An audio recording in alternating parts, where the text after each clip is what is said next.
ठीक है, बताइएगा सबसे उत्तरी जिला कौन हो जाएगा? सबसे उत्तरी जिला पश्चिम चंपारण। सबसे दक्षिणी जिला कौन हो जाएगा? और सबसे पश्चिमी जिला कैमूर हो जाएगा। सबसे पूर्वी जिला हो जाएगा। ठीक है, बताइएगा बिहार नेपाल का जो अंतर्राष्ट्रीय सीमा बनता है इसका लंबाई कितना है? 700 कुछ किलोमीटर। 729 किलोमीटर। सबसे बड़ा बिहार के साथ है, तब यूपी के साथ 500। बताइएगा 2021 का जो वन रिपोर्ट है उसमें बिहार में कितना वन है? 7.84%। तो प्रतिशत हो जाएगा 7.84 हो जाएगा और क्षेत्रफल कहेगा तो 73 हो जाएगा। ठीक है, बताएगा वनों का किस प्रकार है? वनों का प्रकार आठ एवं शुष्क पर्णपाती। सही है,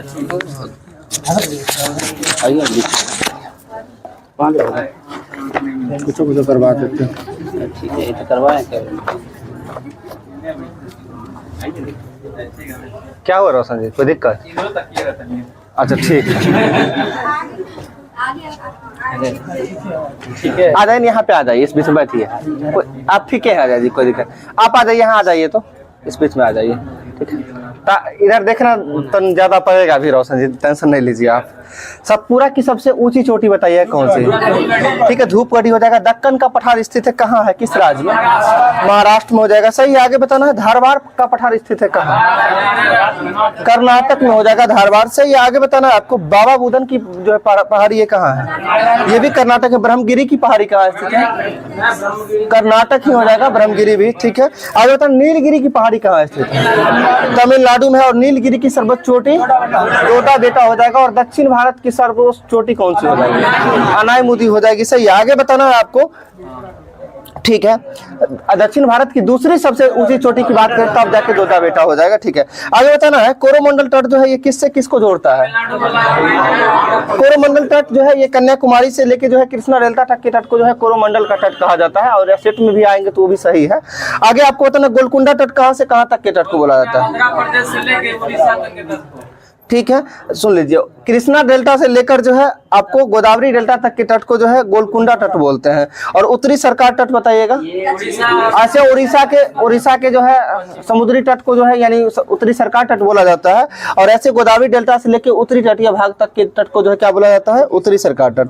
आगे बताना पारादीप बंदरगाह कहाँ स्थित है? उड़ीसा में। सही, आगे बताना कोलकाता बंदरगाह कहाँ स्थित है? पश्चिम बंगाल ही हो जाएगा ना। ठीक है, आगे बताना विशाखापट्टनम बंदरगाह आंध्र प्रदेश में होगा। सही, आगे बताना कोंकण तट कहाँ से कहाँ तक के तट बोला जाता है? गुजरात से गोवा। ठीक है, या वहां से मंगलोर। ठीक है, कोंकण तट गुजरात से गोवा तक के तट को जो है कोंकण तट। उसके नीचे आइएगा तो केनरा तट है। जो केनरा तट कहाँ से कहाँ तक हो जाएगा? गोवा से मंगलुरु तक के तट को जो है केनरा तट। और उसके नीचे आते हैं तो मालाबार तट आता है जो कहीं हो जाता है मंगलुरु से कन्याकुमारी तक। ठीक है, मालाबार तट। और उसे केरल के तट को जो है तटीय भाग को मालाबार तट भी बोला जाता है। ठीक है, आगे बताना आपको कांडला बंदरगाह कहाँ स्थित है? गुजरात में हो जाएगा। सही है, आगे बताना मारमा गोवा बंदरगाह जो है गोवा में हो जाएगा। सही है, आगे बताना नहावा सोबा बंदरगाह जो है मुंबई महाराष्ट्र। सही है, मंगलुरु बंदरगाह बताइएगा कर्नाटक मंगलुरु हो जाएगा। सही है, कोच्चि बंदरगाह केरल। आगे बताना पोर्ट ब्लेयर जो स्थित है ये कौन अंडमान में स्थित है? दक्षिणी अंडमान में स्थित है। पोर्ट ब्लेयर किस में स्थित है? दक्षिणी अंडमान में। सही, आगे बताना आपको अंडमान निकोबार द्वीप समूह की सबसे ऊंची चोटी कौन सी है? सैंडल पीक हो जाएगा। सही है, आगे बताना पंबन द्वीप स्थित है ये कहाँ स्थित है? मन्नार की खाड़ी में स्थित है। पंबन द्वीप कहाँ स्थित है?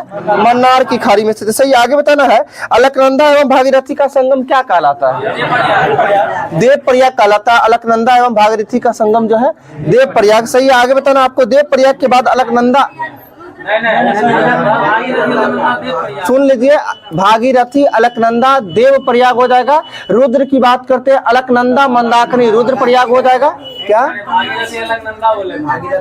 भागीरथी अलकनंदा ही बोले थे? सुनिए, अच्छा सुनिए पेशेंस से। ठीक, आगे बताएगा देव प्रयाग के बाद अलकनंदा एवं भागीरथी को जाना जाता है गंगा के नाम से। सही है, देव प्रयाग के बाद जो है अलकनंदा और भागीरथी को जो है दोनों मिल जाती है तो उसको किस नाम से जानते हैं? गंगा के नाम से जानते हैं। सही है, गंगा नदी जो है भारत के मैदानी भाग पर क्या पहले अलकनंदा, हम क्या बता रहे, दो अलकनंदा और भागीरथी जब दोनों एक जगह मिल जाती है ना, मिलने के बाद जो है उसका नाम हो जाता है गंगा, ठीक है। उससे पहले तो भागीरथ, हम क्या बता रहे, दोनों तो एक के रहता है ना, दोनों मिलता है तब जाके गंगा होता है, दोनों के संगम के बाद गंगा होता है, उससे पहले ऐसा नहीं होगा, हम बता रहे हैं ना। आप, हम क्या बताएं, जब भागीरथी अलकनंदा मिलती है, देव प्रयाग में मिलती है, और उसके बाद से जो है ना उसका नाम गंगा हो जाती है, ठीक है। क्या होती है उसका रीजन है ना, जहाँ पे दोनों का लेवल एक मिल जाता है, उसी का फॉर्मेशन गंगा हो जाता है, नहीं तो जहाँ पे गहराई जिसका रहता है वही नदियाँ। बात वही है। आगे बताइए, गंगा नदी जो है भारत के मैदानी भाग में प्रवेश करती है, कहाँ से प्रवेश करती है? हरिद्वार से प्रवेश करती है, बिल्कुल सही, हरिद्वार से जो है मैदानी भाग में प्रवेश करती है। आगे बताइए, गंगा नदी को बांग्लादेश में किस नाम से जाना जाता है? पद्मा के नाम से जाना जाता है, सही है। और ब्रह्मपुत्र नदी को बांग्लादेश में जमुना के नाम से जाना जाता है, सही है। ब्रह्मपुत्र नदी को जो है तिब्बत में किस नाम से जानते हैं? सांगपो के नाम से जानते हैं, सही है। आगे बताना है आपको, अलकनंदा और पिंडार के संगम को क्या बोला जाता है? कर्ण प्रयाग हो जाएगा, सही है। धौली गंगा एवं विष्णु गंगा के संगम को विष्णु प्रयाग हो जाएगा, सही है। आगे आपको बताना, सिंधु नदी कहाँ से निकलती है? ठीक है, मानसरोवर झील हो जाएगा, तिब्बत के मानसरोवर झील से सिंधु हो जाएगा, सही है। आगे बताना, गंगा नदी कहाँ से निकलती है? वही गोमुख हिमानी बोलते हैं, गोमुख हिमानी से। आगे बताना, यमुना नदी कहाँ से निकलती है?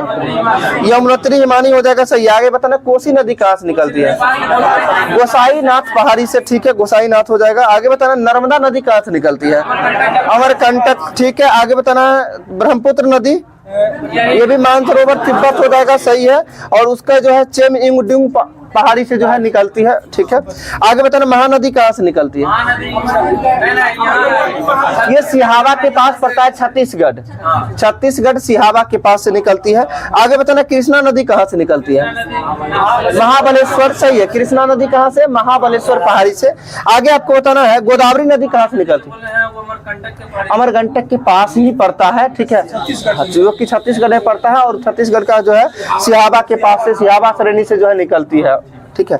आगे बताना है, गोदावरी नदी कहाँ से निकलती है?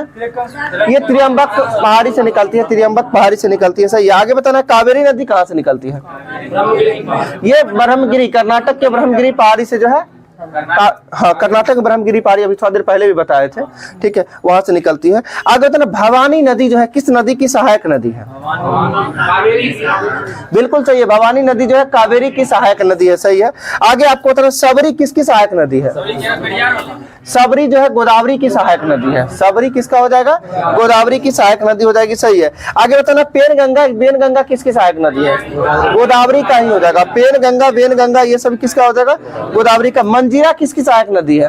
हाँ, बदलने लीजिए, गोदावरी ही हो जाएगा, मंजीरा गोदावरी की ही सहायक नदी है। आगे आपको बताना है, गंडक किसकी सहायक नदी है? गंगा की सहायक हो जाएगी, बिल्कुल सही है। आगे आपको बताना है, रामगंगा किसकी सहायक नदी है? सोचना नहीं है, रामगंगा, इसमें गंगा ऑलरेडी लगा हुआ है, गंगा की ही सहायक नदी है रामगंगा, ठीक है। आगे आपको बताना है, केन किसकी सहायक नदी है? हम जानते हैं केन बेतवा, बेतवा अपने दूसरी की सहायक नदी, हम केन, सुन लीजिए, चंबल, बेतवा, केन ये सभी यमुना नदी की सहायक नदी है, ठीक है जी। आगे आपको बताना है,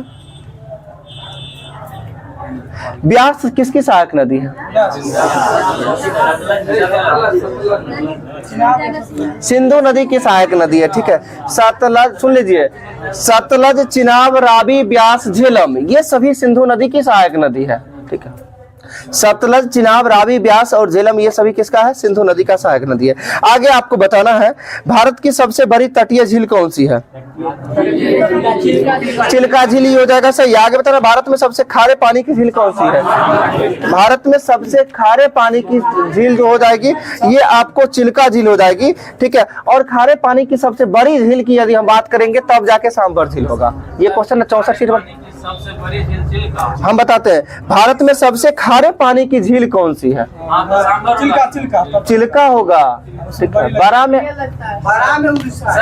चिल्का होगा, और सबसे ज्यादा खारा पूछा तो 80%। एक बार चेक कर लीजिएगा। ये क्वेश्चन हाल फिलहाल में एग्जाम में भी जो पूछा है हाँ, ना, वही। उस एग्जाम में भी पूछा, उसमें भी ऑप्शन भी दोनों दिया हुआ है। आंसर क्या लगा किसी को पता नहीं है। ठीक, सबसे ज्यादा आप चेक करिए। भारत में सबसे खारे पानी की झील जो है वो चिल्का झील है। इसमें अगला नहीं दिया, देख लेते हैं वो उसको। ठीक है, आगे बताना भारत में सबसे बड़ी मीठे पानी की झील कौन सी है? वुलर झील हो जाएगा सही। आगे बताना भारत की सबसे बड़ी कृत्रिम झील कौन सी है? गोविंद वल्लभ पंत सागर झील जो हो जाएगा सबसे बड़ी कृत्रिम झील हो जाएगी। आगे बताना भारत में सबसे अधिक ऊंचाई पर स्थित झील कौन सी है?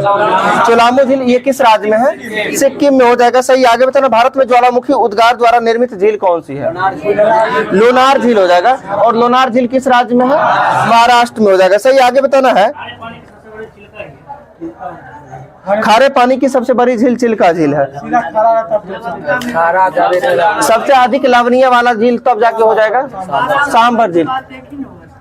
हाँ वही है, लेकिन बड़ी नहीं लगता है, वो अलग। दोनों देखिए, दोनों चीज दो होता है, एक खारे पानी की सबसे बड़ी झील और सर्वाधिक लवणता वाला झील या फिर सर्वाधिक खारे पानी वाला झील, दोनों दो चीज हो जाता है ना।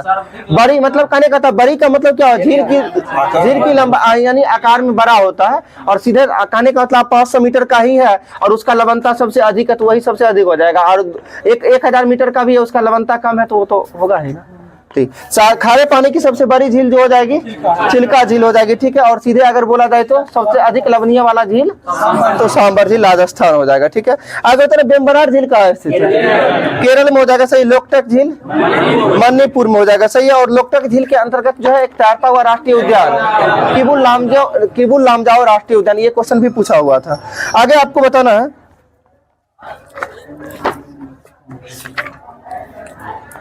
गिरना जो है सिंचाई परियोजना किस राज्य की है?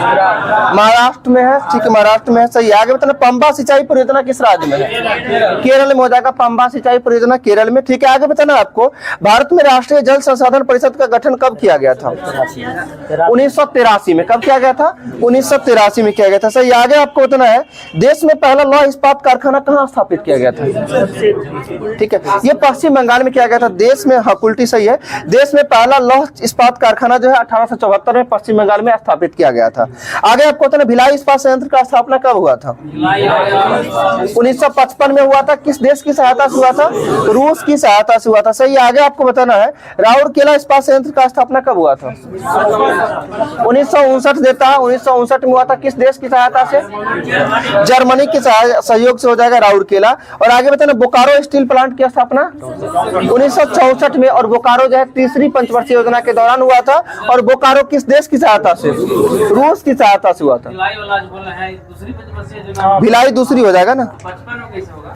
56 में देखिए नहीं सर, ये ना स्थापना हुआ था, उत्पादन शुरू हो जाता है दूसरी पंचवर्षीय योजना में। सुन लीजिए, बताते हैं। ऐसे क्वेश्चन देता है ना, क्वेश्चन ऐसे देता है कि भिलाई या फिर भिलाई हो गया, राउरकेला हो गया, और एक और है कोई, 3 गो है।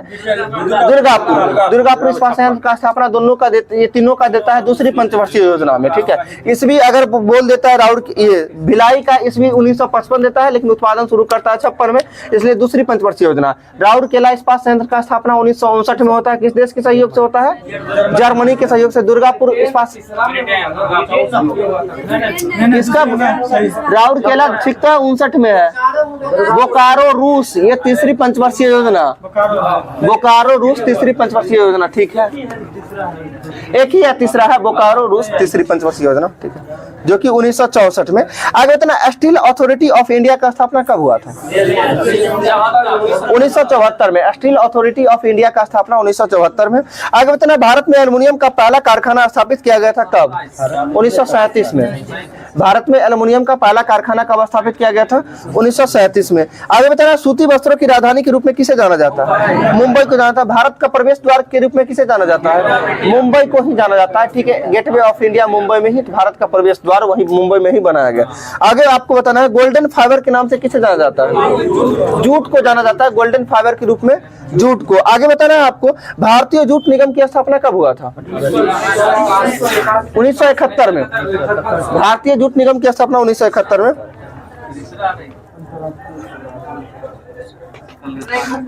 हाँ, भारतीय जूट निगम की स्थापना 1971 में। लुसेंट में भी दिया हुआ है, जूट उद्योग है वही ऊपर में ही दिया हुआ है।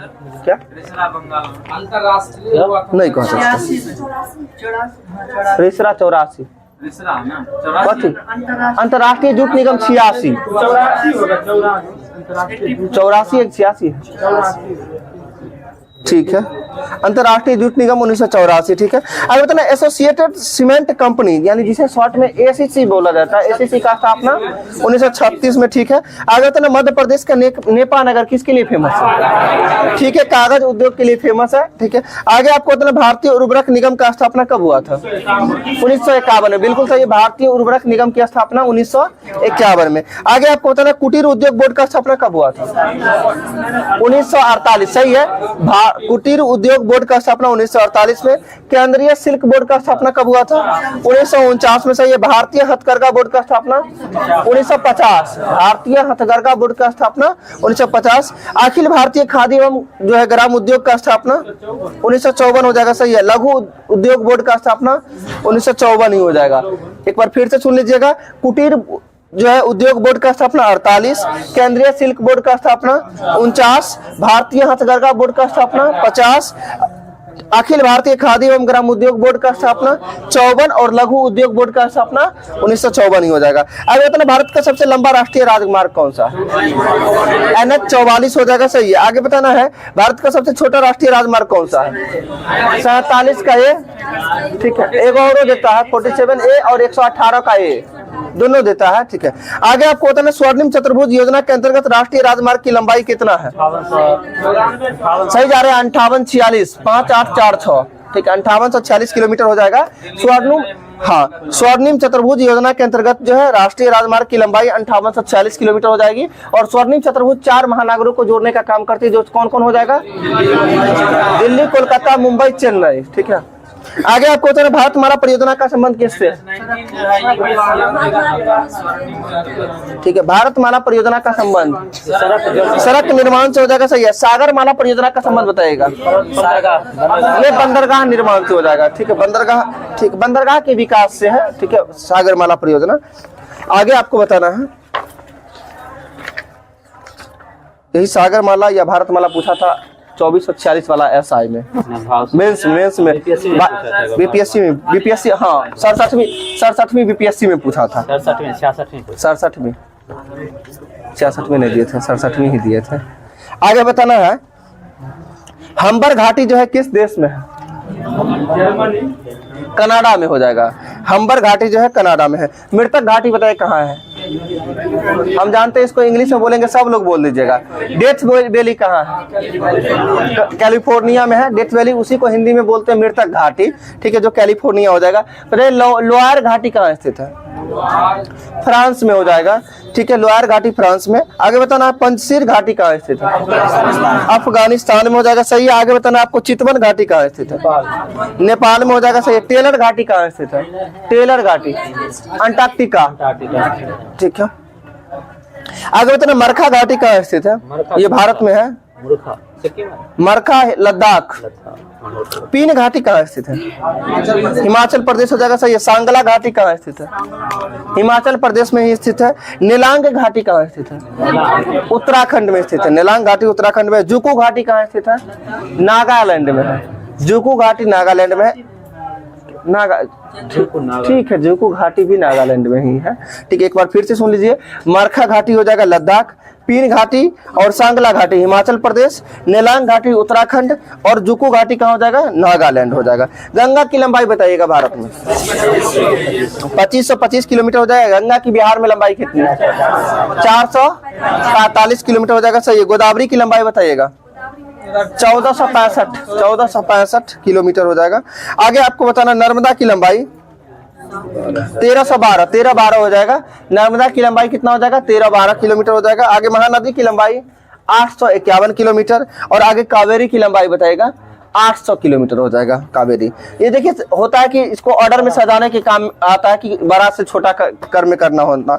एक बार फिर से सुन लीजिए, गंगा 2525, गोदावरी 1465, इसके बाद बात करते हैं कृष्णा का 1400, इसके बाद कृष्णा के बाद आते हैं नर्मदा जो कि 1312, नर्मदा 1312 और इसके साथ साथ महानदी 851 और इसके साथ साथ कावेरी हो जाएगा 800 किलोमीटर हो जाएगा सही है। आगे आपको बताना है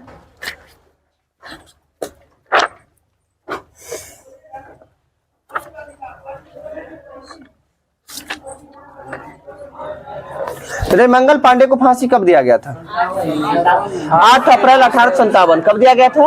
8 अप्रैल 1857 को मंगल पांडे को फांसी दिया गया था, और जो कि 10 मई 1857 को जो है 1857 क्रांति मेरठ से प्रारंभ हो गई थी। आगे आपको बताना, मंगल पांडे संबंधित थे क्या? नेटिव इन्फेंट्री से। 34वीं हो जाएगा सही। आगे आपको बताना है 1857 की क्रांति के जांच हेतु गठन किया गया समिति कौन सा था?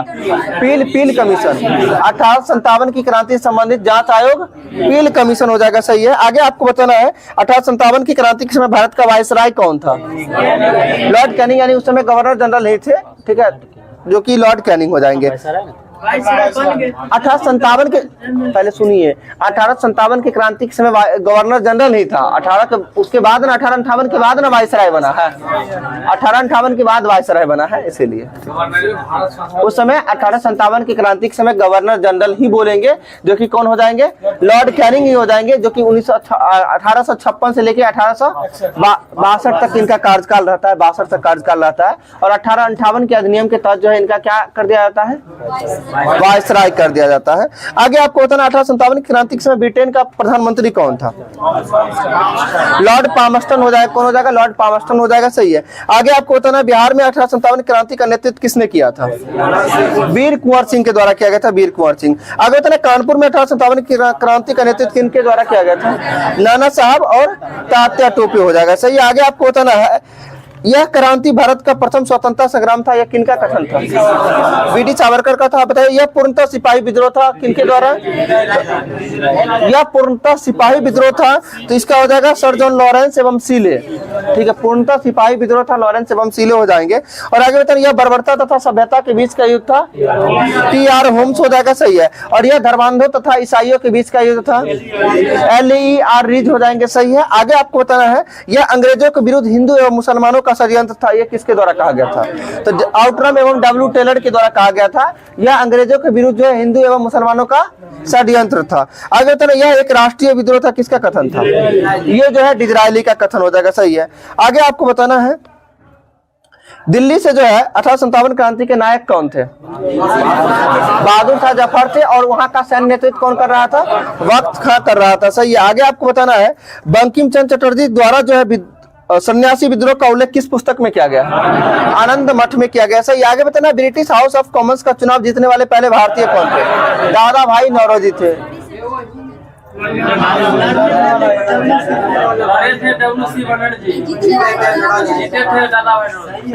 अभी क्वेश्चन जो पूछे उसको भी सुनिए ध्यान से, ठीक है। और ब्रिटिश हाउस ऑफ लॉर्ड्स का सदस्य चुने जाने वाले पहले भारतीय कौन थे? और वो पहले यानी बिहार के व्यक्ति हैं वैसे। हम क्या बोले?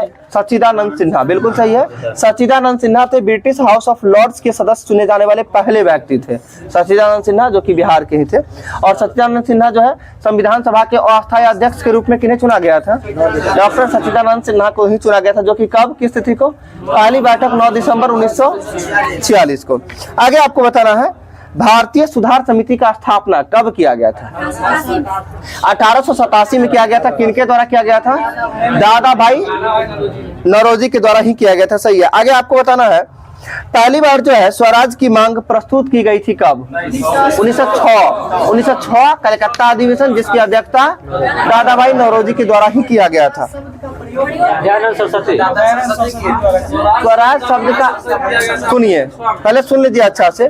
कांग्रेस के किस अधिवेशन में स्वराज की पहली बार मांग प्रस्तुत किया गया था? 1906 के कलकत्ता अधिवेशन। और स्वराज प्राप्ति जो लक्ष्य स्वराज को घोषित किया गया था वो लाहौर अधिवेशन 1929 हो जाता है। और पहली बार स्वराज शब्द का प्रयोग जो है दयानंद सरस्वती के द्वारा 1895 में किया गया था। 1918 में भी स्वराज की मांग की गई थी। लेकिन पहली बार है 1906 में दादा नौरोजी किया शब्द का प्रयोग किया दयानंद सरस्वती। पहली बार दादा, हम क्या बता रहे हैं, 1906 कलकत्ता अधिवेशन, ये भी सही है। 1895 स्वामी दयानंद सरस्वती के द्वारा जो है स्वराज शब्द का प्रयोग भी किया गया था, ये भी सही है, ठीक है। और पूर्ण स्वराज की यदि हम बात करते तो 1929 का लाहौर अधिवेशन हो जाता है पूर्ण स्वराज, ठीक है। ठीक है, आगे बताना आपको, तूफानी हिंदू के नाम से किसे जाना जाता है? ठीक है, स्वामी विवेकानंद को जाना जाता है, सही है। और बताइएगा स्वामी विवेकानंद का जन्म कब हुआ था? 1863 में हुआ था। 12 जनवरी 1863 को हुआ था। कहाँ में हुआ था? कोलकाता, पश्चिम बंगाल। ठीक है, आगे आपको बताना है भवानी मंदिर नामक पुस्तिका के लेखक कौन है? वारिंद्र कुमार घोष हो जाएंगे, सही है। आगे बताना अनुशीलन समिति का गठन किसके द्वारा किया गया था?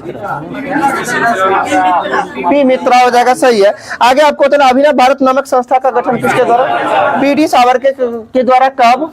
1904 में हो जाएगा। और अभिनव भारत से पहले इसका क्या नाम था? मित्र मेला, जिसका स्थापना कब किया गया था?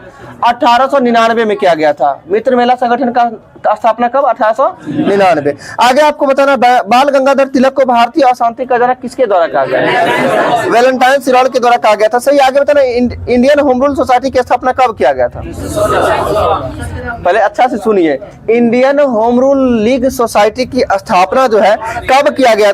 होम रूल लीग नहीं लगाना है। इंडियन होम रूल सोसाइटी की स्थापना 1905 किनके द्वारा? श्यामजी कृष्ण वर्मा के द्वारा। कहाँ में? तो लंदन में किया गया था। और होम रूल लीग की स्थापना की बात करेंगे तब जाके हो जाएगा 1916 हो जाएगा। एनी बेसेंट और बाल गंगाधर तिलक देता है, ठीक है।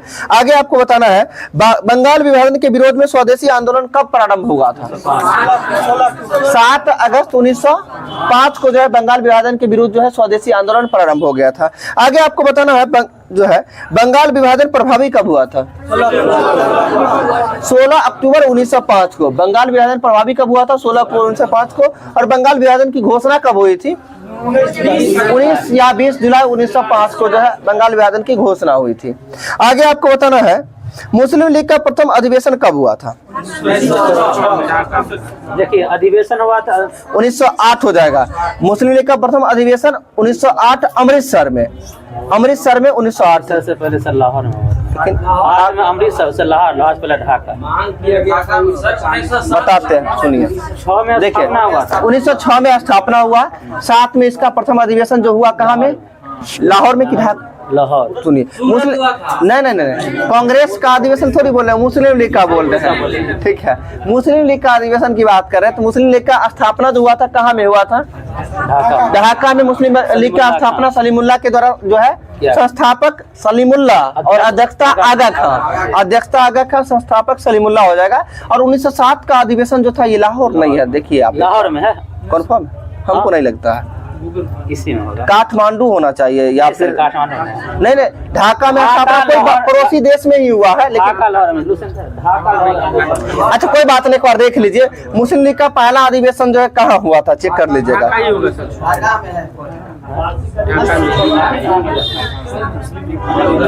अच्छा सुन लीजिए, शांति से चेक करके बता दीजिएगा, तब तक आगे बढ़ते हैं, ठीक है। यहाँ पे वैसे लिखा हुआ 1908 लिखा हुआ है, अमृतसर में हुआ था, ठीक है। आगे बताइए करजन वाली की हत्या किसके द्वारा किया गया था? मदन लाल धिंगरा के द्वारा किया गया था, सही है। 1-2 क्वेश्चन आ ही जाता है वर्षा। आगे बताइएगा एनी बेसेंट द्वारा जो मद्रास में होम रूल लीग की स्थापना कब किया गया था? सितंबर 1916 में किया गया था, सही है। आगे बताना गांधी जी ने सत्याग्रह का पहला प्रयोग कहाँ किया था? दक्षिण अफ्रीका में किए थे। गांधी जी का जो है पहला सत्याग्रह का प्रयोग कहाँ किया गया था? दक्षिण अफ्रीका में किए थे, सही। आगे बताना गांधी जी ने भारत में जो है सत्याग्रह का पहला प्रयोग कब कहाँ किए थे? चंपारण, बिहार, ठीक है। आगे बताना गांधी जी से जो है चंपारण आने का अनुरोध किसने किया था? राजकुमार शुक्ला के द्वारा किया गया था, सही है। आगे आपको बताना राजकुमार शुक्ला की मृत्यु के पश्चात जो है किस अंग्रेज अधिकारी ने जो है कहा था कि वह चंपारण का एकलौता मर्द था? जॉर्ज एमन हो जाएगा, जॉर्ज एमन हो जाएगा, सही है। आगे बताना गांधी जी ने पहली बार भूख हड़ताल कब किया था? अहमदाबाद 1918 हो जाएगा। अहमदाबाद मिल हड़ताल के दौरान जो है कुछ बोल रहे मिला, वही खेरा 18 में। हाँ ठीक है, पहले अहमदाबाद फिर खेरा, ठीक है। खाली अलग अलग होगा। आगे बताना है आपको जालियांवाला बाग हत्याकांड के विरोध में गांधी जी ने लौटाई थी कौन सी उपाधि लौटाई थी? कैसर ए हिंद की उपाधि लौटाई थी, सही। आगे बताना जालियांवाला बाग हत्याकांड के जांच हेतु किया गया कमिटी हंटर आयोग हो जाएगा, कमीशन, ठीक है। आगे बताना एक और हंटर कमीशन जिसका संबंध शिक्षा से कब गठित हुआ था? 1882 में, 1882 में। और बताएगा ये हंटर कमीशन जो गठित हुआ था शिक्षा से संबंधित, ये किससे संबंधित था? देखिए किससे संबंधित, यानी किसके लिए आया था, ये किसकी समीक्षा के लिए आया था। तो 1854 का चार्ल्स वुड का डिस्पैच जो था, जो शिक्षा है, जिसे शिक्षा का मैग्ना कार्टा कहा जाता है, उसकी जांच के लिए आया था हंटर कमीशन, जिसको गठित कब किया गया था? 1882 में। शिक्षा से संबंधित हो जाएगा। आगे आपको बताना है, कांग्रेस ने जलियांवाला बाग हत्याकांड के जांच हेतु जो है गठन किए गए नेतृत्व का एक आयोग का गठन किया था, जिस